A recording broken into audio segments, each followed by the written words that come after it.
Welcome you all in this video. आप सभी का स्वागत है. This video is mainly for those students who are appearing for NEET, UG, CBUT and इस type के exam जिसमें बायोलॉजी बहुत इंपॉर्टेंट रोल प्ले करती है, boards exam as well, right. तो आपको क्लास 12 बायोलॉजी में एक चैप्टर आते होंगे, molecular basis of inheritance. It is the second part of molecular basis of inheritance class 12 biology extra class series. तो इसके जो फर्स्ट क्लास है तो उसको आप यदि अभी तक देखे नहीं हो तो हमारे चैनल पे जाओ, आपका ही चैनल है, जाके चेक कर सकते हो या फिर इसके डिस्क्रिप्शन बॉक्स में मिल जाएंगे. आपको जाके जरूर से चेक करना, आपको कुछ ना कुछ इंटरेस्टिंग वहां पे मिलने वाले. जाके चेकआउट कर लो. बियॉन्ड एनसीईआरटी भी गए हूं, लेकिन एनसीईआरटी की हर एक लाइन हम ढंग से पढ़ने की कोशिश कर रहे हैं, यहाँ पे डाइसेक्शन करने की कोशिश कर रहे हैं. चलो शुरू करते हैं आज की सेशन. आप इसको सुन लो पहले, फिर बाद में भी जा सकते हो फर्स्ट जो पार्ट है उसके अंदर में. चलो स्टार्ट करते हैं. तो पहली चीज, डीएनए की स्ट्रक्चर आपको सभी को पता है कि एक फॉस्फेट ग्रुप रहेगा, एक नाइट्रोजनस बेस बन गया न्यूक्लियोसाइड. इसके साथ एक फॉस्फेट ग्रुप जब युक्त होगी देन ये हो जाएगा न्यूक्लियोटाइड. हालांकि पहले एक फॉस्फेट ग्रुप युक्त नहीं होते, पहले 3 फॉस्फेट को वहां पे ऐड होना पड़ता है, देन वहां से एलिमिनेट होकर के 2 फॉस्फेट चला जाते हैं और इनके अंदर में एक पॉलीमराइजेशन रिएक्शन होती है ताकि एक के बाद एक न्यूक्लियोटाइड बना के जोड़ करके एक डीएनए फॉर्मेशन कर सकते हैं या फिर आरएनए फॉर्मेशन कर सकता है. ठीक है ना. तो अभी तक आप ये याद रखो कि यहां पे जब एक नाइट्रोजनस बेस फॉस्फेट ग्रुप बन गया न्यूक्लियोसाइड और उसके साथ एक फॉस्फेट जब युक्त होगा उस टाइम पे इसको बना देगा न्यूक्लियोटाइड. तो एक चीज आपको बहुत अच्छी तरीके से याद रखने की कोशिश करनी होगी. क्या आप ऑलरेडी जानते हो, फिर भी मैं एक बार रिकॉल कर देता हूं आपको कि कोई भी एक नाइट्रोजनस बेस आप ले लो, एक चार्ट बनाना लो, ठीक है ना, अपने से. बुक्स को मत देखना. आप, मुझे पता है कि आप ऑलरेडी पढ़ के आ चुके हो, फिर भी आप बुक मत देखना. एक नाइट्रोजनस बेस सपोज एडेनिन, उसका न्यूक्लियोसाइड क्या होगा, एडिनोसिन, और न्यूक्लियोटाइड उसके साथ एडिनोसिन के साथ एक फॉस्फेट क्या हो गया, मोनोफॉस्फेट. तो एडिनोसिन मोनोफॉस्फेट. देन आपको क्या करनी होगी, गुआनोसिन, थाइमिडिन, साइडिडिन, ये सारे जो नाम है यहां पे लिख लो, उसका मोनोफॉस्फेट को लगा लो.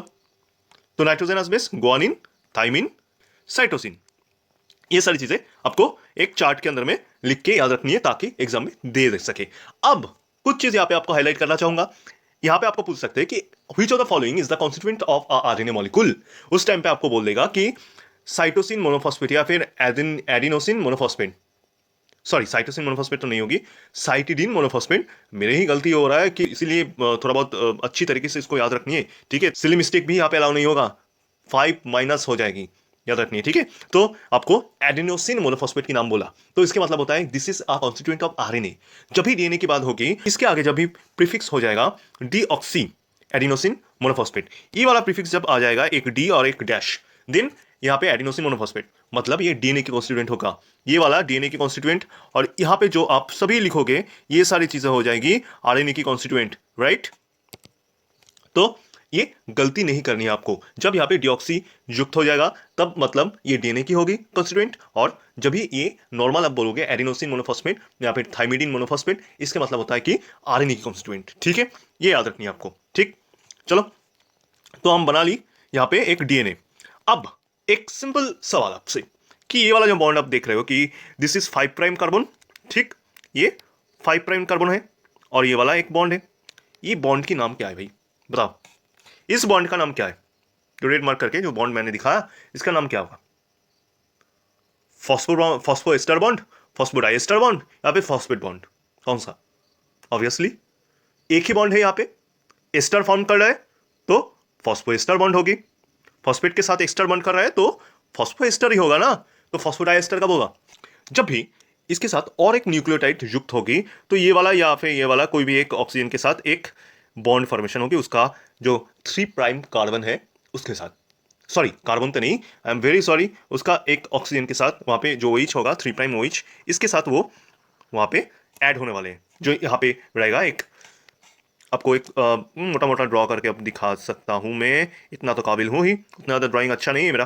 तो ये first 1 prime and this is 3 prime carbon.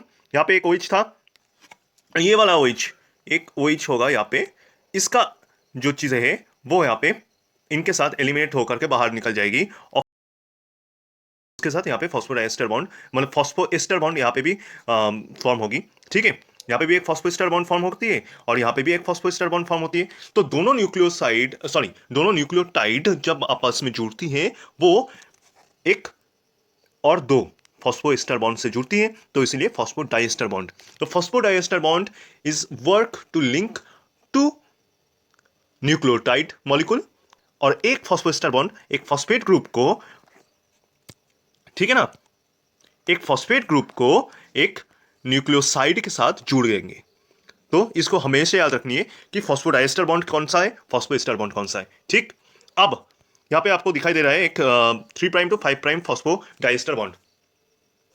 मतलब क्या मतलब होता है, ये वाला जो न्यूक्लियोटाइड है इसका 3' आपको दिखाई दे रहा है यहाँ पे 3', और ये वाला जो न्यूक्लियोटाइड है इनका 5'।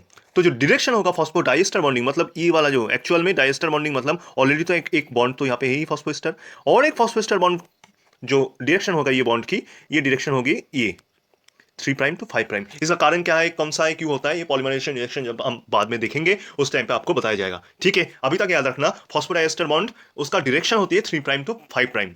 देख इसका भी एक गौर करने वाली चीजें बाद में बताएंगे कि ये भी मैंने जो बताया आपको जी, पहले एक बॉन्ड फॉर्म कर दी होती है, देन बाद में एक होती है। ये आपको समझने के लिए बोल रहा हूँ, समझाने के लिए बोल रहा हूँ आपको, लेकिन ऐसा नहीं होती, एक साथ में दोनों बॉन्ड होती है, और ये हम बाद में बोलेंगे। ठीक है, सारे कुछ न्यूक्लियोटाइड मिल करके तैयार होती है, जब पॉलीमराइजेशन रिएक्शन होती है वो अलग से होती है। ठीक है, ट्राइफॉस्फेट, उसके बाद वहां से दोनों जो टर्मिनल फॉस्फेट है वो चला जाते हैं, उससे एनर्जी मिलते हैं, देन ये पॉलीमर फॉर्मेशन होती है। ये चीज आपको जिसको पता है वो उनको एक बार रिकॉल हो चुके होंगे, है ना? ठीक है, इसका और डिटेल में बाद में बात करेंगे। तो ये वाले बॉन्ड की जो डायरेक्शन होगी, ये वाला फॉस्फोएस्टर बॉन्ड की, ये होगा 3' to 5'।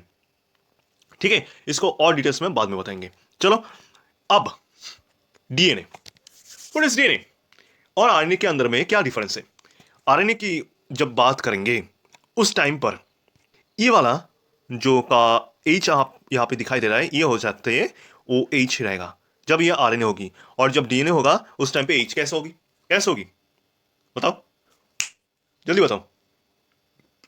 तो ये वाला हाइड्रोजन जो होती है वो डिहाइड्रेशन सिंथेसिस से बनाई होती है, ओ एच को रिप्लेस करके यहाँ पे सिर्फ हाइड्रोजन रहेगी। तो ये सिर्फ पॉसिबल है कि यहाँ पे डिहाइड्रेशन सिंथेसिस ऑकर होती है, तभी ये पॉसिबल होगा। तो आरएनए से डीएनए बनाना बहुत इजी होती है, मतलब वो यदि डिहाइड्रेशन सिंथेसिस आप आरएनए में कर देते हो तो वो, मतलब आरएनए की मतलब होता है कि आरएनए की जो पेंटोस शुगर है उनके अंदर में आप यदि ये डिहाइड्रेशन सिंथेसिस कर देते हो, देन वो हो जाएगा डीऑक्सीराइबो न्यूक्लिक एसिड, डीएनए बन जाएगा। ठीक है, ये याद रखिए। तो इसीलिए हम ये कहते हैं कि DNA can be derived from RNA, तो इसको आपको याद रखनी होगी। और इसीलिए ये बात आती है कि आरएनए वर्ल्ड की बात आती है कि हम मानते हैं कि आरएनए से ही डीएनए की फॉर्मेशन इसी तरह होती होगी, क्योंकि आरएनए जो है वो जो केमिकल प्रोसीड्यूर है उनको कैरी आउट करने में RNA is the most appropriate, क्योंकि वो ज्यादा रिएक्टिव है और बेस पेयरिंग नहीं करते आरएनए, इसलिए आरएनए लेस स्टेबल होती है। तो इसके लिए जब स्टेबल होना की बात होती है तो वो डीएनए करती है, जेनेटिक इंफॉर्मेशंस को स्टोर करने के लिए डीएनए काम करेगी, और जेनेटिक इंफॉर्मेशंस को कैरी आउट करने के लिए उसको जो प्रोसीड्यूर है उनको फॉर्म करने के लिए आरएनए काम करती है। तो इसीलिए हम इसको बोलते हैं आरएनए वर्ल्ड, क्योंकि DNA can derive from RNA. Okay, और ये जो बात बताई मैंने डिहाइड्रेशन सिंथेसिस से होती है, ठीक है, इसको याद रखनी है। ठीक है, डिहाइड्रेशन सिंथेसिस किससे होती है, और इसका एक खासियत भी है, हम बाद में बात कर रहे हैं। ठीक है, तो आरएनए और डीएनए की मतलब आप समझ रहे होंगे कि कहाँ कहाँ आरएनए और डीएनए के अंदर में आपको डिफरेंस मिलती है। यहाँ पे एक डीऑक्सीराइबो की बात जब आएगी, डीऑक्सी, तो ये डीएनए की कॉन्स्टिट्यूएंट होने वाली है, अदरवाइज ये आरएनए के सारे जो होगा ये आरएनए के कॉन्स्टिट्यूएंट की बात करेंगे हम। ठीक, और एक होती है कि ये 2' कार्बन पे एक डिहाइड्रेशन सिंथेसिस से बनाई होती है, एच रह जाती है सिर्फ, और इसको डीएनए कहेंगे, अदरवाइज यहाँ पे ओ एच रहेगा जब ये आरएनए होती है। ठीक है, तो राइबोस शुगर और डीऑक्सीराइबोस शुगर, इसमें यही अंतर होती है। ठीक है, तो ये चीज़ है। और डिहाइड्रेशन सिंथेसिस तो आप बताए होंगे, एक तो फॉस्फेट ग्रुप की बात बोला कि ये जो 3' to 5' क्यों है, और एक फॉस्फोएस्टर बॉन्ड और दूसरा फॉस्फोएस्टर बॉन्ड से क्या युक्त होती है, और फॉस्फोडाइएस्टर बॉन्ड से क्या बनती है। एक फॉस्फोएस्टर बॉन्ड से बनती है न्यूक्लियोसाइड से, और एक न्यूक्लियोटाइड दूसरे न्यूक्लियोटाइड से जब जुड़ती है देन, और एक फॉस्फोएस्टर बॉन्ड की जरूरत होती है, बन जाते हैं फॉस्फोडाइएस्टर, क्योंकि आगे भी एक फॉस्फोएस्टर बॉन्ड बनाए रहती है। ठीक है, तो चलो आगे बढ़ते हैं। तो एक चीज मैं आपको कहना चाहूंगा कि कोई भी एंजाइम हमारे बॉडी पे जो डाइजेशन में भाग लेते हैं, जो स्मॉलर करते हैं, हमारे जो फैट है, फैट मॉलिक्यूल, प्रोटीन वगैरह इत्यादि जो भी है उनको स्मॉलर टू स्मॉलर करते हैं, तो उन सारे को क्यों ज्यादा से ज्यादा एंजाइम हमारे ये वाले नेचर को कैरी आउट करते हैं, हाइड्रोलिक नेचर क्यों होते हैं, क्यों, वाई, कारण क्या है, कारण क्या है, थोड़ा सोचो, हम बाद में बात करते हैं, ठीक है। और एक क्वेश्चन कि DNA is more reactive than RNA, it is true और फॉल्स, बताओ क्या होगा, ट्रू होगा या फिर फॉल्स होगा, क्या होगा, बोलो। डीएनए इज मोर रिएक्टिव मतलब ज्यादा रिएक्शन में पार्टिसिपेट करेगी, मतलब उसके अंदर में कुछ रिएक्शन फेस रहे होंगे, मतलब electro positive electro negative element वहां पे ज्यादा है, तो फ्रीली वो रिएक्ट कर पाएगा।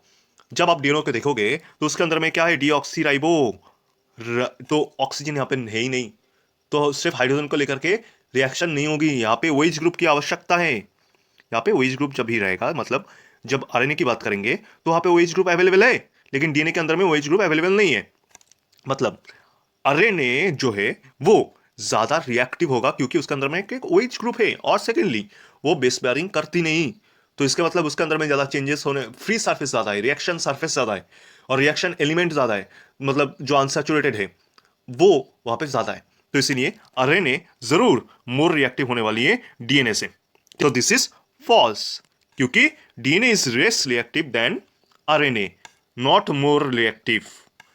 आरएनए ज्यादा रिएक्टिव होगी लेकिन डीएनए कम रिएक्टिव होने वाली है, किस कारण से, यहाँ पे डीऑक्सीराइबो होने के कारण यहाँ पे ओएच ग्रुप अवेलेबल है नहीं, और सेकेंडली बेस पेयरिंग करती है ज्यादातर डीएनए, तो सिंगल स्ट्रैंडेड होती नहीं, तो इसीलिए यहाँ पे हम बोलेंगे कि लेस रिएक्टिव आरएनए नहीं डीएनए होता है। चलो अब इस क्वेश्चन का हल ढूंढते हैं कि हाइड्रोलिक नेचर क्यों होती है, सारे के सारे ज्यादातर एंजाइम जो हमारे जो डाइमर या फिर मोनोमर में कन्वर्ट करती है कोई भी एक एलिमेंट को, मतलब आई मीन कोई भी एक पॉलीमर को, चाहे वो कार्बोहाइड्रेट हो, प्रोटीन हो, फैट हो, तो क्यों होती है, क्योंकि डिहाइड्रेशन सिंथेसिस, उसका ही तो खेल है, सारे के सारे उसका ही खेल है कि हाइड्रोलाइजेशन कर देगी, इसको यदि आप हाइड्रोलाइजेशन कर देते हो, शायद ये वाला जो चीज़ है इसके साथ आप पानी लगा देते हो, जैसे जो होती है ना आरएनए में, जब डीएनए बनते हैं क्या होता है, एक H2 यहाँ पे आ जाते हैं, ठीक है। अब इससे क्या होता है, क्या होता है यहाँ से, इसके साथ एक, जब आप हाइड्रोलाइजेशन करोगे ना, ये वाला भूल जाओ, अब ये वाला पोर्शन को भूल जाओ, वो एच नहीं है, वो एच की मतलब भूल जाओ, अब हम करेंगे डिहाइड्रेशन से हाइड्रेशन सिंथेसिस, हाइड्रेट करेंगे इसको, जल देंगे, मतलब पानी दे देंगे, इसको पानी दे देंगे, तब यहाँ पे क्या बनेगा, एक H2O दे देंगे यहाँ से, क्या होगा बताओ, वेज बन जाएगा ना, ये वेज बन जाएगा, और एक हाइड्रोजन रिलीज कर देगी, राइट, वेज बन जाएगा, एक हाइड्रोजन रिलीज कर, मतलब वो नहीं होता, दूसरा रिएक्शन होती है, बाद में बता देंगे, लेकिन यहाँ पे जो चेंज होकर के ये हो जाएगा वो एच, ठीक है, ये होती है हाइड्रेशन, जब हाइड्रेट कर देते हो तो ये जो बॉन्ड है ये हाइड्रेशन हो जाती है, तो इसके साथ ऐसा होता है, ठीक है, तो यहाँ पे तो नहीं होती, एक्चुअली डीएनए में नहीं होती है, डीएनए में करते नहीं है हम, ठीक, तो चलो आगे बढ़ते हैं। डीएनए का डबल हेलिक्स स्ट्रक्चर आप तो देखे होंगे, तो इन स्ट्रक्चर की ऐसा क्या खासियत है जो कि वाटसन और क्रिक को उनका जो नोबेल प्राइज है उनको मिले थे, पहले तो क्रिक ने बताए थे एंटी पैरेलल होगी, ये बाद में बताए थे पहले, ठीक है, ये याद रखनी है, बाद में बताए थे, लेकिन पहले बताए थे कि डबल हेलिक्स स्ट्रक्चर की मॉडल कैसा होगा, राइट हैंडेड पैटर्न में हेलिकल स्ट्रक्चर होगी, राइट हैंडेड पैटर्न मतलब होती है कि इसे आप देख रहे हो ना, ये जो बाक है ना, ये बाक जो है वो left handed, sorry right handed की मतलब होते हैं कि आप कोई भी एक स्टेयर में चढ़ रहे हो, मतलब घर की सीढ़ियां होंगे आपकी, जिसमें रेलिंग जो है दाएं हाथ से पकड़ के आपको उठना पड़ रहा है, समझ रहे हो बात, मतलब जो मोर होगी वो दाएं साइड में होगी, राइट हैंड साइड में, जो रेलिंग होने वाली है वो राइट हैंड साइड में, दाएं हाथ से आपको पकड़ के उठना पड़ता है, तो ये होती है कि राइट हैंडेड पैटर्न में हेलिकल स्ट्रक्चर, ठीक है, ये राइट साइड में घूमती हुई, ठीक है, तो ये तो आपको सबको पता है, ठीक, तो क्या खासियत है, ऐसा क्या खासियत मिल गया कि डीएनए को हम जेनेटिक मटेरियल कहने से मना नहीं कर रहे हैं, और कर नहीं पाए, और कोई भी साइंटिस्ट डीएनए को जेनेटिक मटेरियल कहने से मना नहीं कर पा रहा था, क्यों, क्योंकि क्योंकि इसके अंदर में और एक खासियत आपको देखने को मिलेगा, ताकि ये जो एडजेसेंट जो भी दोनों यहाँ पे आपको दिखाई दे रहा है हाइड्रोजन बॉन्डिंग इन दोनों के बीच में भी होने वाली है, यहाँ पे इन दोनों जो न्यूक्लियोटाइड के बीच में भी हाइड्रोजन बॉन्डिंग होगी, इनका प्लेन तो अलग अलग नहीं है, प्लेन सेम होगा, और मतलब आई मीन इसका जो प्लेन है ये दोनों पैरेलल अलाइनमेंट है, और इन पैरेलल अलाइनमेंट के ऊपर इन दोनों के बीच में एडिशनल हाइड्रोजन बॉन्डिंग होती है। क्या होती है? एडिशनल हाइड्रोजन बॉन्डिंग, याद रखनी है आपको। और ये एनसीईआरटी की लाइन है, confers more stability to helix. ठीक, तो हेलिक्स की और भी स्टेबल बना लेती है ये एडिशनल हाइड्रोजन बॉन्डिंग। तो हाइड्रोजन बॉन्डिंग तो बहुत वीक होती है, तो एक हाइड्रोजन बॉन्डिंग बनने से कैसे ये स्ट्रॉन्ग स्टेबल हो रहा है? क्योंकि हाइड्रोजन बॉन्डिंग वीक तो होती है, लेकिन कलेक्टिवली कलेक्टिवली बहुत स्ट्रांग होती है। याद रखनी है, जब एक सिंगल हाइड्रोजन बॉन्ड होगी वो वीक है, सच है, लेकिन कलेक्टिवली बहुत सारे जब हाइड्रोजन बॉन्डिंग यहां पे होगी वो कलेक्टिवली स्ट्रांग होने वाली है। देखो यहां पे भी एक हाइड्रोजन बॉन्डिंग हो रहा है, यहां पे भी एक हाइड्रोजन बॉन्डिंग होगी, यहां पे भी हाइड्रोजन बॉन्डिंग होगी, फिर इसके अंदर में भी होने वाली है। अब देखो एक स्टेयर ये वाला इसके साथ इनका तो होने वाली है क्योंकि ये आपस में है। अब यदि आप एंगुलरली देखो, ये वाला एक स्टेयर है, और 3D स्ट्रक्चर यदि आप बताते हो तो ये सेकंड वाला और थर्ड वाला ये वाला आ गई, तो इन दोनों के बीच में भी होगा ये first and third, second third, first second, तो है ही। ठीक है, मैं आपको एक बार ये सेकंड और ये थर्ड, ठीक है, तो फर्स्ट एंड थर्ड के अंदर में भी होने वाली है, मतलब इन दोनों के बीच में भी होगा। समझ रहे हो बात? इन दोनों के बीच में भी होगा, आपस में तो है ही, और एक को छोड़ करके ऑल्टरनेटिवली ये भी हाइड्रोजन बॉन्डिंग फॉर्म होती है, इसीलिए और ज्यादा हाइड्रोजन बॉन्डिंग होगी, क्योंकि ये तो घूम रहा है ना 36 डिग्री, ये जो घूम रहा है ना वो तो पता ही होगा। तो इसके वजह से इसका जो अलाइनमेंट है वो ये थर्ड वाले से ऊपर ऊपर ऊपर नीचे होती है, तो इनके साथ भी वो हाइड्रोजन बॉन्डिंग कर सकती है थर्ड वाले से। ठीक है, तो ये और भी हाइड्रोजन बॉन्डिंग की नंबर इंक्रीज कर देगी, तो ये कलेक्टिवली बहुत स्ट्रांग होती है इसी कारण से। ठीक है, अब एक बात, अब सारे जो डीएनए यहाँ पे आप देखते हो कौन सा डीएनए में कितना रेंज है, जो 34 एंगस्ट्रॉम होती है ये वगैरह, ठीक है, तो या फिर 10 बेस पेयरिंग, ये सारे जो इन्फॉर्मेशन है पर ट्विस्ट में आपको कितना बेस पेयरिंग देखने को मिलता है, ये सारे जो इन्फॉर्मेशन है ये सभी बी डीएनए को बेस करके होती है। आपको जेड डीएनए, ए डीएनए, सी डीएनए कोई जरूरत नहीं है, इंसीईआरटी में है नहीं, क्योंकि इन्फॉर्मेशन बेस जो है वो इंसीईआरटी से बाहर नहीं जाएगा। इंसीईआरटी में इतने नाम तो है, लेकिन उसके बारे में इंफॉर्मेशन रखने की कोई जरूरत नहीं है, कहाँ पे 10 बेस पेयर हो रहा है, कहाँ पे 12 बेस पेयर हो रहा है, जरूरत नहीं है। 10 बेस पेयर तो है वो बी डीएनए में। आपको बोलेगी यदि आपको ये पता है कि क्यों बी डीएनए को लेकर के हम क्यों बोलते हैं, क्योंकि this is most abundant DNA, इसको ही मिलते हैं, क्योंकि देखो नेचर का ही आप बोल सकते हो एक चमत्कार, नेचर ने सबसे स्टेबल चीजों को ही ज्यादा महत्व देते हैं। तो यही कारण है कि सारे के सारे ऑर्गेनिज्म के अंदर में आपको ज्यादा अबंडेंट मिलेंगे बी डीएनए, ना ही सी, ना जेड, ना ए, ना कि इधर उधर के डीएनए, सिर्फ बी डीएनए को ज्यादा मिलने वाले हैं, क्योंकि B DNA is most stable, most hydrated. मतलब तो समझ रहे होंगे हाइड्रेशन की मतलब क्या होती है? हाँ, ज्यादा स्टेबल इसीलिए है क्योंकि ये ज्यादा हाइड्रेटेड डीएनए है, इसको बाद में बोलेंगे। ठीक है, हाइड्रेटेड डीएनए, डीएनए हाइड्रेशन की मतलब ये नहीं कि आरएनए से डीएनए बना लिया, ऐसा नहीं है, या फिर कोई एंजाइम आके यहाँ पे काम कर रहा है, ऐसा नहीं। हाइड्रेशन की मतलब होता है, आपको समझ में आ रहा है कि इसको हाइड्रेटेड होने के कारण से ये लेस रिएक्टिव है। ठीक है, ऑलरेडी हाइड्रेशन हो चुकी है, मतलब ये इसको और कोई चारा नहीं है इसको और भी ज्यादा रिएक्शन करने की, ये और हाइड्रोलाइज नहीं हो सकता, जैसे कि पॉलीमर को ब्रेक कर रहे थे हाइड्रोलाइज करके, तो इसको और हाइड्रोलाइज नहीं किया जा सकता, तो इसलिए ये ज्यादा स्टेबल है, इसलिए ये ज्यादा स्टेबल है। ठीक है, क्योंकि ये मोस्ट हाइड्रेटेड है, इसलिए इसका रिएक्टिविटी कम है और ये ज्यादा स्टेबल होगा। ठीक है, देन देन हम बोलते हैं कि एक और कॉन्सेप्ट आपको बताएंगे कि डीएनए के अंदर में जो a pair, A and T pairing होती है, ए एंड टी के बीच में कौन सा कितना पेयरिंग होती है और क्या पेयरिंग होती है, बताओ तो। हम यहाँ पे देख रहे हैं कि ग्वानिन और साइटोसिन के बीच में पेयरिंग हो रहा है, मतलब यहाँ पे आपको पता है कि 3 जो पेयर होगी ये पेयरिंग होगी। ये 3 पेयरिंग के मतलब क्या है? What is that? Hydrogen bonding? नहीं, ऐसा बिल्कुल नहीं। ये 3 बॉन्ड होती है, triple bond, double bond, triple bond, single bond, ये सारे ट्रिपल बॉन्ड होगी, कोवैलेंट बॉन्डिंग। ठीक है, ना ही हाइड्रोजन बॉन्ड ना ही और कुछ। बेस पेयरिंग जब भी होंगे उसके अंदर में कोवैलेंट बॉन्डिंग होगी, triple bonding guanosine, sorry I am very sorry, guanine and cytosine के बीच में। और डबल बॉन्ड होने वाली है एडेनिन थाइमिन और एडेनिन यूरासिल के बीच में। ठीक है, आरएनए होगी तो यू आएगा, डीएनए होगी तो टी आएगा। ठीक, तो ये वाला जो बॉन्डिंग है ये ना ही हाइड्रोजन बॉन्डिंग है ना ही और कुछ, ये है कोवैलेंट बॉन्डिंग, जो कि सिंग डबल बॉन्ड और ट्रिपल बॉन्ड होगी, दो बॉन्ड या तीन बॉन्ड होगी। ये याद रखनी है, आपको बोल सकते हैं कि एग्जाम में ये कौन सी बॉन्डिंग से ये जुड़ती है, कि 3 hydrogen bond is present in between cytosine and guanosine, मतलब ग्वानिन। नहीं, फॉल्स। क्या होगी? ट्रिपल बॉन्ड होगी या फिर डबल बॉन्ड होगी। This are covalent bond. ठीक है, क्या बॉन्ड है, कोवैलेंट आयोनिक क्या है ना है वो बाद में, लेकिन ये डबल और triple bond, not hydrogen bonding, याद रखना है आपको। ठीक है, अब आते कि एक चीज, एनेलिंग। एनेलिंग मतलब breaking off those base pairing and separating the two strand of DNA.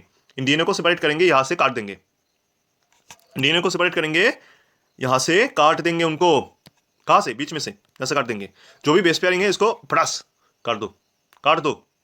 ये होती है एनेलिंग, जो इसको सेपरेट कर देती है। ठीक है, इन दोनों स्ट्रैंड को सेपरेट कर देती है। अब बात आई कि एनेलिंग कहां से होती है, सेपरेशन कहां से इजी है? जहां से जो डेल एच की जो वैल्यू होगी, डेल एच की जो वैल्यू होगी, मतलब enthalpy, I am looking about the enthalpy, we are looking about the enthalpy.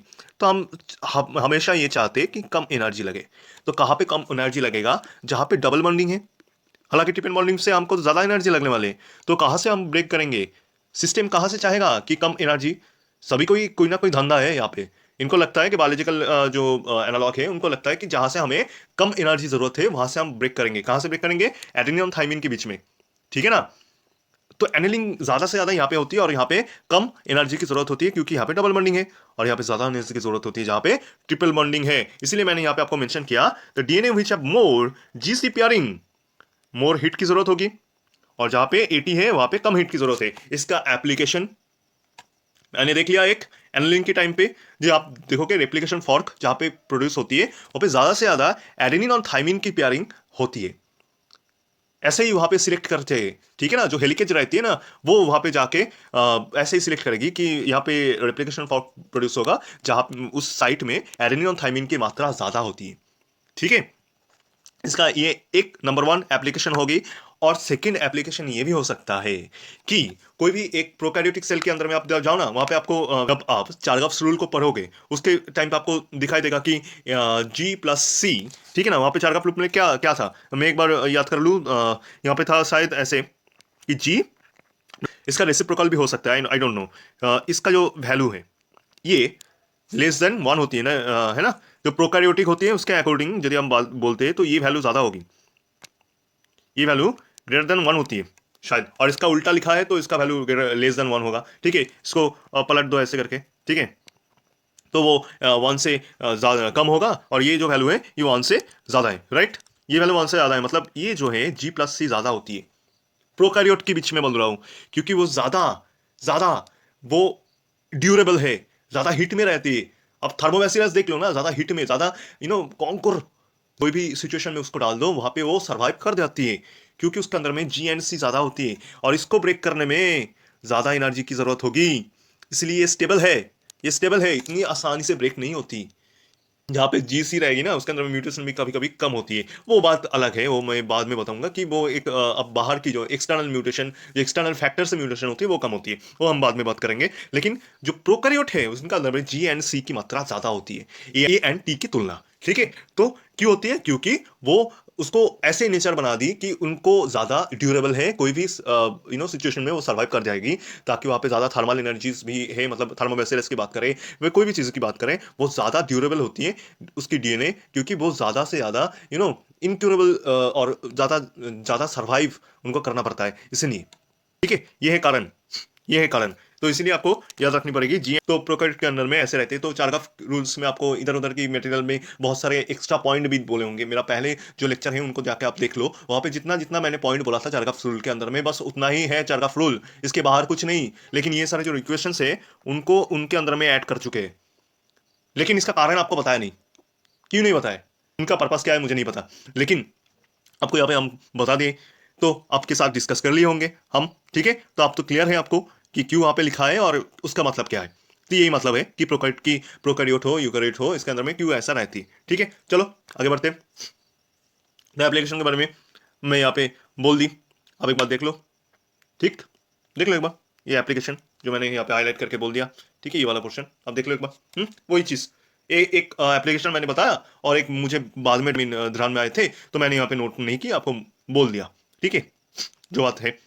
ठीक है, चलो अब डीएनए की पैकेजिंग के बारे में थोड़ा बहुत बात कर लेते हैं। ठीक है, क्या हाईलाइटेड पोर्शन है, देखो बहुत इंपॉर्टेंट।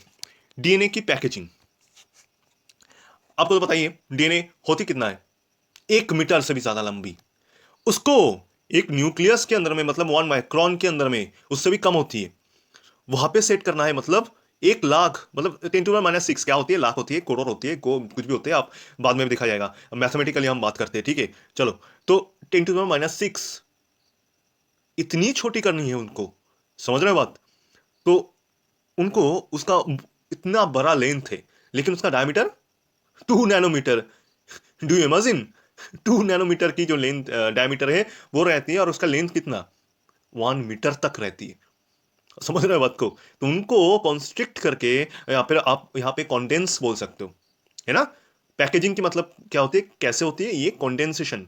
ठीक है, तो पैकेजिंग के और भी एक टर्म है, ये आपके एसडब्ल्यू है, आप देख लो। पैकेजिंग के और एक नेम है, सी देकर के ही स्टार्ट है, और इसका जो प्रोसीड्योर है ये हम बोलते हैं कैजुअली कॉन्डेंसेशन, लेकिन पैकेजिंग और एक नाम है, उसको देख लेना। ठीक है, एनसीईआरटी में है, देख लो।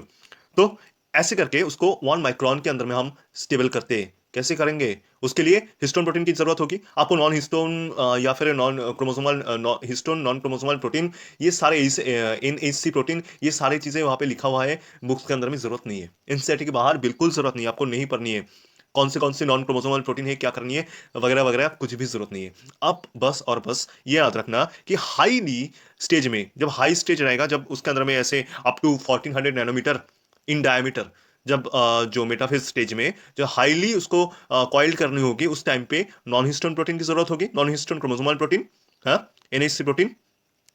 अदरवाइज हिस्टोन से ही काम चल जाती है। ठीक है, ऑक्टामर रहती है और हिस्टोन 1 रहती है, H1।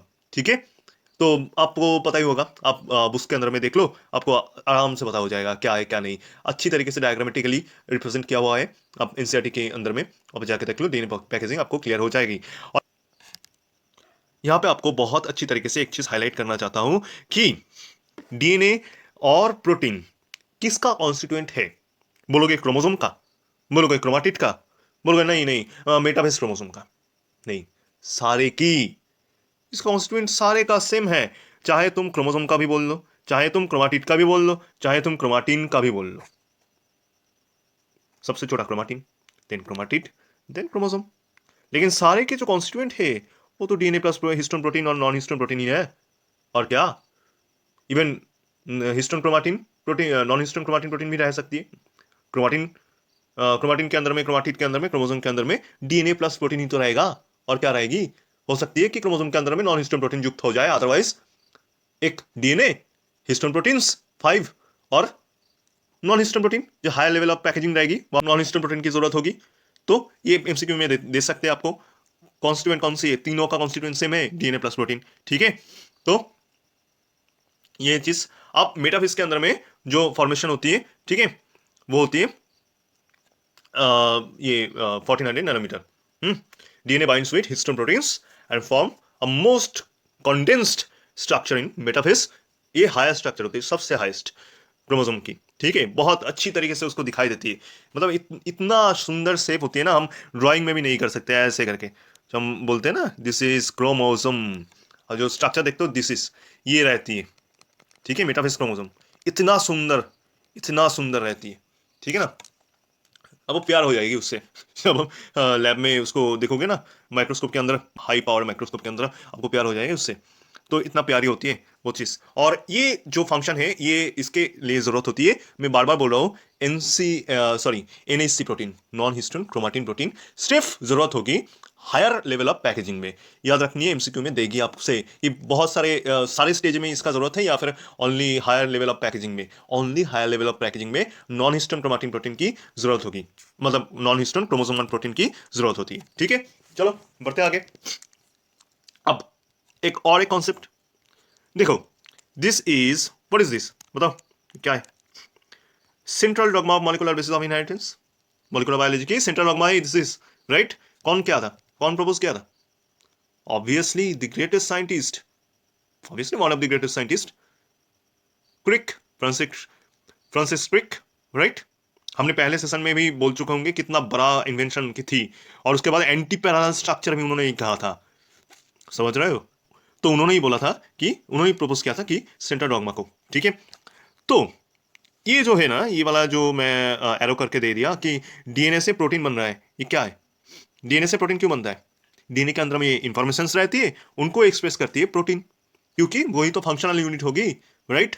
तो प्रोटीन तो हमारे जो भी वैशिष्ट हैं जो डीएनए के अंदर में, जो शुद्ध हिंदी में बोलते हैं पुताई करके दे देती है है ना, उसके अंदर में ऐसे लिखा होती है, तो उनको रीड करके कौन ले जाते हैं? एमआरएनए।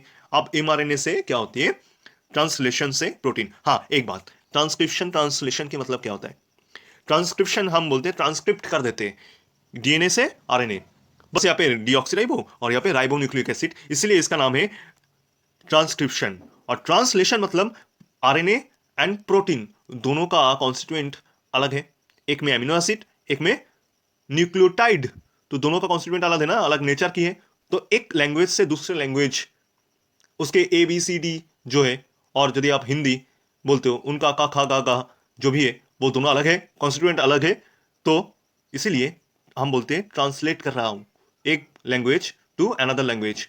तो यहाँ पे भी सेम है, ये भी एक भाषा की तरह ही है, तो इसको हम बोलते हैं ट्रांसलेशन। और दोनों की जो कॉन्स्टिट्यूएंट है जब सेम होगी, इसका भी न्यूक्लियोटाइड उसका भी न्यूक्लियोटाइड, बस वहां पे डीऑक्सीराइबो न्यूक्लियोटाइड, तो एक डेरिवेटिव है, तो इसीलिए वहां पे ट्रांसक्रिप्ट बोलते हैं हम। और प्रोटीन को बनाने में आरएनए से ट्रांसलेशन होती है, ठीक? चलो इसको एक छोटा सा क्लू, छोटा सा एक ट्रिक याद रखने में आपको आसान होगी, ठीक है? ट्रांसक्रिप्शन कौन सा है, ट्रांसलेशन कौन सा है, क्यों है, ठीक है? अब जो बात हम बोलते हैं कि मतलब बोल रहे थे, डीएनए से प्रोटीन जिनकी एक्सप्रेशन मैसेंजर आरएनए कैरी करके ले गया साइटोप्लाज्म में, जा करके जो आपका ट्रांसलेशन की प्रोसेस रहती है बाद में देखेंगे, वो उसके वजह से हम प्रोटीन को जनरेट करती है। अब इसको, ये प्रोटीन जा करके हमारे बॉडी में चेंजेस लाती है। तो ये जो इंफॉर्मेशन पुताई क्या था, ये जो इंफॉर्मेशन धारण किए थे एक डीएनए, वो जाके अल्टीमेटली एक्सप्रेस होती है प्रोटीन के रूप में। तो ये जो चीज है, इनको हम बोलते हैं जीन की एक्सप्रेशन। जीन जो डीएनए में था उसका एक्सप्रेस करती है एक प्रोटीन, अल्टीमेट फाइनली बना के कैरी आउट होती है आरएनए के द्वारा, ठीक है? और प्रोटीन है फाइनल रिजल्ट, तो इसीलिए इसको बोलते हैं जीन की एक्सप्रेशन। अब ये जो रेगुलेशन की मतलब होता है कि कब होगा, कैसे होगा, कितना होगा। प्रोटीन तो यहां पे बनाएगी, लेकिन कितना, कब, कैसे, ये सारे चीजें कौन डिसाइड करती है? देन हम इसको बोलते हैं regulation of gene expression, regulation of gene expression, ठीक है? इसके बारे में आगे आएंगे, ठीक है? तो जीन एक्सप्रेशन मतलब डीएनए से प्रोटीन को सिंथेसिस करना ही जीन एक्सप्रेशन है। ट्रांसलेशन, पहले ट्रांसक्रिप्शन, देन ट्रांसलेशन होके जीन एक्सप्रेस होगी। अब उसको रेगुलेट करना, कब, कहा, कितना, ये रेगुलेशन ऑफ जीन एक्सप्रेशन है। कौन करते हैं, कैसे करते हैं, वगैरह वगैरह बाद में हम डिस्कस करेंगे। चलो आगे बढ़े, और एक बहुत इंटरेस्टिंग चीज जाने वाले हैं हम। चलो, हमारे बॉडी में एक चीज आपको याद रखनी होगी कि 50 ट्रिलियन सेल से एक्सेप्ट ग्रामेट सारे सेल सेम टाइप की होती, सेम ही तो है ना, सारे के अंदर में जो कॉन्स्टिट्यूएंट है वो सारे के सारे सेम है। आप समझ लोगे कि इसके अंदर में डीएनए की डिफरेंट डिफरेंट डीएनए होगी, नहीं, डीएनए एक ही है। 22 पेयर्स ऑफ क्रोमोसोम, उनके अंदर में डीएनए आरएनए सारे के सारे एक ही हैं, सेम सेल्स, सेल सारे के सारे सेम है। हाँ, उसका मॉडिफिकेशन है, जरूर है, कुछ आपका बैरियर प्रोडक्शन कर रहा है, कोई एक स्क्वामस एपिथेलियम, कोई क्यूबॉइडल एपिथेलियम, कुछ ग्लैंडुलर सेल है, बहुत सारे सेल है, बहुत तरीके की, लेकिन उसके अंदर में डीएनए तो सेम ही है। तो हम जब जन्म लेते हैं हमारे पास रहती है एक जाइगोट, इससे मल्टीप्लाई होके 50 ट्रिलियन सेल रहती है। अब गैमेट को छोड़ करके, गैमेट को छोड़ करके सारे के सारे 50 trillion cells same constituent same रहते हैं, लेकिन functionally they are different from each other. Obviously क्यों ये डिफरेंस क्यों आई, वाई ये डिफरेंस आती है क्यों? जेनेटिकली तो आइडेंटिकल है ही, लेकिन दिखने में काम करने में डिफरेंट है। मैंने बोला आरएनए डीएनए सारे कुछ सेम ही है ना। हो सकता है लाइसोजाइम किसी में ज्यादा है, क्यों ऐसा क्यों? जेनेटिकली सिर्फ सेम होती है, मतलब आरएनए डीएनए सेम रहती है, कॉन्स्टिट्यूएंट उसके अंदर में सेम रहती है, लेकिन लेकिन स्ट्रक्चरल एंड फंक्शनल मॉडिफिकेशन क्यों होती है? जेनेटिकली तो आइडेंटिकल रहती है, लेकिन स्ट्रक्चरल फंक्शनल मॉडिफिकेशन क्यों होती है? जैसे कि आप मान ली थी कि beta cell of islets of Langerhans, इससे इंसुलिन प्रोड्यूस करेगी। ये क्या करेगी? इंसुलिन को प्रोड्यूस करेगा। लेकिन एक न्यूरॉन इंसुलिन प्रोड्यूस कर सकता है क्या? एक न्यूरॉन इंसुलिन प्रोड्यूस कर सकते हैं क्या? नहीं, नहीं, कभी नहीं। क्यों? बताओ क्यों? बता सकते हो क्यों? क्योंकि देखो एक चीज, हम बात कर रहे हैं क्रोमोसोम की दोनों फंक्शनल कैरेक्टर के बारे में। एक टाइप होती है यूक्रोमाटिन और सेकंड हेटेरोक्रोमाटिन। यूक्रोमाटिन क्या मतलब होती है? जिसके अंदर में आपको खुली हुई रीजन मिलेगी, ठीक है। यूक्रोमाटिन में आपको खुली हुई रीजन मिलने वाली है। ये वाला जो स्ट्रक्चर आप देख रहे हो, जहां पे प्रोमोटर रहेगी और जहां पे ये आकर के जो यहाँ पे ट्रांसलेशन कर सकती है, ठीक है, दिस इज यूक्रोमाटिन, ठीक है। जो ओपन रहेगा, जहां पे आकर के यहाँ पे प्रोमोटर खुली हो जाएगी और यहाँ से आकर के ये ट्रांसलेशन कर सकती है, मतलब आई एम सॉरी कि यहाँ पे आरएनए प्रोडक्शन कर सकती है, ट्रांसक्रिप्शन हो सकती है, ठीक है। प्रोमोटर खुली होंगे और यहाँ से ट्रांसक्रिप्शन हो सकती है, ठीक। This is euchromatin. But heterochromatin ऐसा नहीं होती। डीएनए की कुछ पोर्शन इतना कॉइल रहती है कि पूछो ही मत। वहां पे जाके ऑपरेटर युक्त आ ही नहीं सकता, वहां पे प्रोमोटर खुली नहीं है, रीड ही नहीं कर पाएगा इस पोर्शन में, ये वाला कॉइल पोर्शन में। तो इसको हम कहेंगे हेटेरोक्रोमाटिन, ठीक।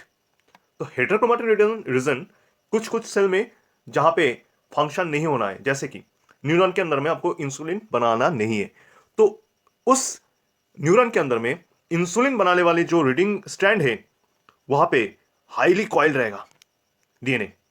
प्रोमोटर वहां पे एक्टिव हो ही नहीं सकता, वहां पे प्रोमोटर एक्टिव नहीं हो सकता। आरएनए पॉलीमरेज आके वहां पे ऐड होगी, कैसे होगा? पॉसिबल ही नहीं है। यहाँ पे ट्रांसक्रिप्शन हो ही नहीं सकता, आरएनए प्रोड्यूस एमआरएनए प्रोड्यूस हो ही नहीं सकता। तो इस वजह से न्यूरॉन में इंसुलिन बनाने वाले जो कोड है वहां पे हाईली कॉइल्ड रहने वाले हैं, और इसके कारण वो इंफॉर्मेशन को कैरी आउट नहीं करेगी, वो इनएक्टिव बन जाती है। लेकिन एक beta cell of Langerhans, sorry, beta cell के अंदर में, आइलेट्स ऑफ लैंगरहैंस की बीटा सेल के अंदर में ये वाला पोर्शन यूक्रोमाटिन कहला जाएगा, क्योंकि वो ओपन है, ओपन होती है, इजीली आरएनए पॉलीमरेज आकर के आरएनए एमआरएनए प्रोड्यूस कर सकती है, तो ये इंसुलिन को प्रोड्यूस कर पाएगा इनके सब बीटा सेल। लेकिन न्यूरॉन, उनके अंदर में ये कॉइल्ड रहती है, आ नहीं सकते, कोई भी वहां पे जो प्रोमोटर है उनके साथ बाइंड नहीं कर पाते एंजाइम, और इसीलिए वहां पे आरएनए प्रोडक्शन नहीं होती, और ये वाले पोर्शन खुली रहती है कहां पे? बीटा सेल के अंदर में। तो इसीलिए न्यूरॉन में ये इनएक्टिव होती है ये रीजन, और बीटा सेल में ये एक्टिव रहती है रीजन, ठीक है। तो इसीलिए ये ट्रांसक्रिप्शन को अलाउड करती है और यहाँ पे ट्रांसक्रिप्शन को अलाउ नहीं करती है इनके सब न्यूरॉन, क्योंकि वहां पे हाईली कॉइल्ड रहती है, ठीक है। लेकिन सारे के सारे सेल तो हमारे बॉडी की जेनेटिकली आइडेंटिकल रहती है, लेकिन ये डिफरेंस होती क्यों है? क्योंकि हेटेरोक्रोमाटिन और यूक्रोमाटिन, यही बात है और कुछ नहीं। जहां पे एक्टिव करना होगा वहां पे यूक्रोमाटिन, और जहां पे एक्टिव नहीं करना होगा वहां पे कॉइल कर दो, हेटेरोक्रोमाटिन बना दो। तो चलो और दोनों कॉन्सेप्चुअल कॉन्सेप्ट को कर लेते हैं। तो ये मेरे को ये डाउट हुई थी, तो इनको बहुत अच्छी तरीके से मैं याद भी रखा था, तो वो आपके साथ शेयर कर रहा हूं। तो पहले बात कि एटीपी और एडीपी ही क्यों? एनर्जी मॉलिक्यूल तो बहुत सारे हैं, सीटीपी हो सकते हैं, जीटीपी हो सकता है, ठीक है, देन टीटीपी हो सकते थे, टीडीपी हो सकती है, लेकिन एटीपी ही क्यों? क्योंकि पहले कारण अब यहाँ पे जो लिखा है आप तो पढ़ रहे होंगे, ठीक है।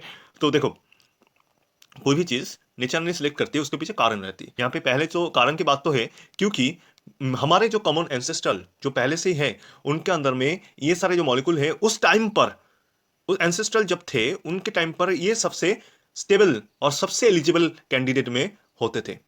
इसीलिए जीडीपी या फिर सीटीपी नहीं था उस टाइम से, ये एटीपी को सिलेक्ट कर लिए थे नेचर ने, नेचुरल सिलेक्शन की वजह से। उस टाइम पर, उस परिस्थिति पे जब हमारे कॉमन एंसेस्ट्रल एग्जिस्ट करते थे, ठीक है, उस टाइम पे ये एटीपी था सबसे एलिजिबल कैंडिडेट। और अभी तक ऐसा कोई जरूरत नहीं पड़ी कि एटीपी नहीं चलेगा इस एनवायरनमेंट पे या फिर सराउंडिंग्स पे, या फिर कोई भी ऐसा म्यूटेशन हो गए जिसके कारण एटीपी को चेंज करने की आवश्यकता है। अभी भी नहीं पड़ा है। जब भी आवश्यकता होगी, जैसे कि हम हमारे जो है टेल थे वो गायब हो गए, देन और भी सारे जो हमारे ऑर्गन्स थे वो आज नहीं है, अपेंडिक्स नहीं है हमारे अंदर, तो वो क्यों नहीं? उसके कारण है उसका इस्तेमाल नहीं हो रहा था, क्योंकि हमारी परिस्थिति भिन्न हो चुकी है। तो इसीलिए ऐसा कोई परिस्थिति यदि आने वाले काल में होती है कि एटीपी से ज्यादा एलिजिबल कैंडिडेट सीटीपी हो या फिर जीटीपी हो, कोई भी हो, उनको सिलेक्ट करने में ज्यादा फायदा होगी नेचर को, तो नेचर उनको सिलेक्ट कर लेगा। लेकिन अभी तक आवश्यकता नहीं पड़ी। तो ये एक बात है कि आगे से ही इसको सिलेक्ट कर लिया गया था और उसका आवश्यकता नहीं पड़ी चेंज करने में अभी तक। तो इसीलिए एडीपी और एटीपी ही है, ठीक है। तो ये चीज already selected, hence that is no matter that this are right और नॉट, क्योंकि ये सिलेक्टेड है ऑलरेडी। इसलिए आपको सोचना नहीं पड़ेगी कि आपको यहां पे जीडीपी क्यों नहीं होना चाहिए, क्यों नहीं होना चाहिए, क्यों होना चाहिए। इसकी जरूरत ही नहीं है, क्योंकि ये ऑलरेडी सिलेक्टेड है। इसके कारण मैं अभी आपको बोल दिया कि हो सकता है आने वाले काल में इसका जरूरत पड़े तो नेचर ने उनको चेंज भी कर सकते हैं, लेकिन अभी तक उसका जरूरत नहीं पड़ी है, ठीक है। इसलिए इसका सोचने की कोई बहाना ही नहीं बनता कि ये क्यों नहीं, इसके बारे में सोचना ही नहीं है, क्योंकि ये ऑलरेडी सिलेक्टेड है उस टाइम पर, ये ऑलरेडी सिलेक्टेड है, ठीक है। तो सेकंड क्वेश्चन थोड़ा और भी इंटरेस्टिंग है कि क्या लिखा मैंने, there is any significance of having additional hydrogen bonding in DNA? कोई भी सिग्निफिकेंस है? जरूर, एग्जैक्टली exactly, क्यों नहीं? मेरा कहने का मतलब है सिग्निफिकेंस क्यों नहीं होगा। नेचर ने कुछ भी करते हैं उसके पीछे बहुत बड़ा सिग्निफिकेंस रहती है। पिछली क्वेश्चन में हम बात कर रहे थे कि उनके अंदर में क्या मतलब क्यों एटीपी है। मैंने बोला कि क्योंकि उस टाइम पर एटीपी ज्यादा एलिजिबल कैंडिडेट होते होंगे, या फिर ऐसा कोई बात नहीं कि उनको चुनाव करना पड़ा कि जीटीपी होगी, एटीपी होगी, सीटीपी होगी, एक रैंडमली पिक कर रहे होंगे। लेकिन अभी तक उनको मतलब नेचर ने वो रैंडमली उसको पिक कर लिया कि हाँ भाई एटीपी हो जा, और अभी तक उसको चेंज करने की जरूरत नहीं थी। हो सकता है ऐसा भी, और ऐसा भी हो सकता था कि एटीपी ज्यादा एलिजिबल था उस सिचुएशन में, ये भी हो सकता है। और अभी तक चेंज करने की जरूरत नहीं है, इन दोनों में कुछ होगा। हो सकता है कि रैंडमली पिक कर लिया, हो सकता है कि कारणवश पिक कर लिया। लेकिन नेचर ने कुछ भी करता है उसके पीछे कारण रहते हैं। मैंने देखा कि आपको ये भी आपको बोला कि जहां पे एनिलिंग होगा उस टाइम पे, उसी साइट पे जब रेप्लिकेशन फॉर्क बनाए होती है, ए और टी की बॉन्डिंग वहां पे ज्यादा क्यों होती है? उसी साइट को ढूंढती है हेलिकेज जहां पे टी एंड ए की बॉन्डिंग रहेगी, ज्यादा रहेगी सी एंड जी से। क्यों? मैंने इसके बारे में भी आपको बताया। डीएनए और आरएनए के बीच में जो चीजें हैं उनको क्या डिफरेंस है, उनकी स्टेबिलिटी को लेकर के, रिएक्टिविटी को लेकर के, क्यों है genetic material DNA RNA world, क्यों बोल रहा था हम। तो इन सारे चीजों को, रिएक्टिव और लेस रिएक्टिव के बारे में हमको बताए, ठीक है, पता है आपको। तो यही कारण है कि नेचर ने मोस्ट एप्रोप्रिएट मॉलिक्यूलर स्ट्रक्चर को लेते, जिनको लेकर के चलने में लिविंग ऑर्गेनिज्म को सरवाइव करने में आसानी होगी। तो इसीलिए उस मोस्ट एप्रोप्रिएट जो कैंडिडेट है उनको ही वो चूज करेगी, उनको ही वो एडाप्ट करने वाली है नेचर, नेचुरल सिलेक्शन की वजह से, ठीक है। और यही कारण है, आप यदि आप बोलते हो कि बीटी कॉटन वगैरह ये तो हम बना लेते हैं, लेकिन ये सारी चीजें, then then insulin, naturally insulin और लैब में बनाए हुए इंसुलिन, या फिर नेचुरली कोई जीडीपी या फिर एटीपी, ठीक है, इनको लैब में हम बनाने में क्या दिक्कत है? क्योंकि लैब में हम बनाते तो है, लेकिन नेचर एग्जैक्टली क्या चाहती है, नेचर की पॉइंट ऑफ व्यू से नेचर खुद ही बनाने में सक्षम है, वो हम बना नहीं सकते। नेचर के लिए कौन सा सबसे ज्यादा अप्रोप्रिएट होगी वो हम डिसाइड नहीं कर सकते, बना भी नहीं सकते। इसलिए कोई भी चीज हम लैब में आर्टिफिशियली तो प्रोड्यूस कर ही सकते हैं, लेकिन उसका कोई गारंटी नहीं कि नेचर उसे सिलेक्ट करेगा। समझ रहे हो मेरी बात? इसलिए हम कोशिश करते हैं कुछ चीज हम बेस जो है लैब में तैयार कर देते हैं, लेकिन उसका मॉडिफिकेशन नेचर के हाथ में छोड़ देते हैं हम, कि जो मॉडिफाई करना है नेचर कर ले खुद।